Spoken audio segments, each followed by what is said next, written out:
Hello guys, welcome back to a new episode of How Logical. Today in this video, I'm going to show you how you can change your splitwise passcode. Keep watching the video till the end. To change your passcode in Splitwise, firstly open your Splitwise application. The home page of Splitwise will appear on the screen. Click on Account option on the bottom right side of the screen.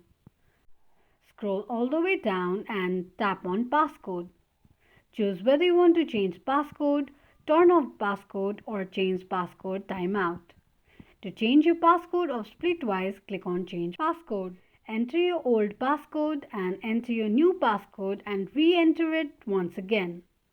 This is how you can change passcode in Splitwise application quickly and easily just in few steps. If you have any thoughts or queries, let us know in the comment section. Don't forget to subscribe to our channel.